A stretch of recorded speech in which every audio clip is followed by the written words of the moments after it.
there's a real risk when you start to mix gameplay in with more serious aspects in life. People start to use the kind of motivational power that games have, that people have a desire to use it for all kinds of things. If we can use games to get people excited about an entertainment experience, can we similarly get them excited about going to school or doing better at work or buying more Pepsi Cola? There's all kinds of things that people have a desire to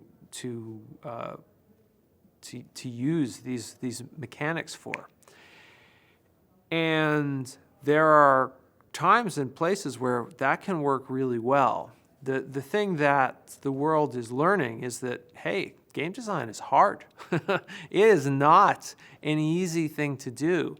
The majority of games fail, and most people, when they've tried a game once or twice, they're not interested in playing it more.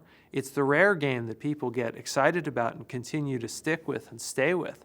And then if you're going to add onto that these difficulties of, okay, and we're going to layer in an algebra curriculum on top of this, or we're going to try and get people to eat more broccoli or something that they might not be inclined to do. It gets much, much more difficult.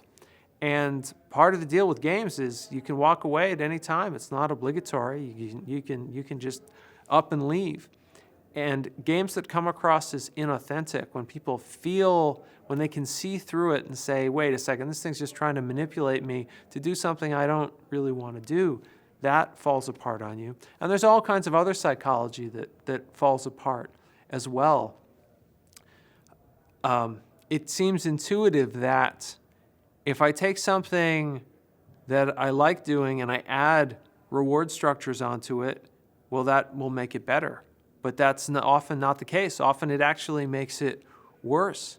There's plenty of research showing that when you give people praise, when you give people rewards for doing things, even things they like, that when you take their praise and the rewards away at the end, that means people will want to do that activity less. So if your thought is, I'm going to use a system of game rewards as training wheels to get people used to doing algebra or used to drinking Pepsi, and then once they're in the habit, then I don't have to do these rewards anymore, you may be shocked to find that at the end they're less interested in doing algebra and less interested in drinking Pepsi than they were before you even began. And there's a lot of subtlety, and this all comes down to the complex aspects of psychology that we don't always fully understand yet. We're learning more and more. But so much of this is more art than science. It can be made to work, but you have to be very, again, just like all game design, you have to be very patient. You have to be willing to do it wrong, and you have to watch and listen and understand, what am I doing right, what am I doing wrong, in order to get it to work in the long run.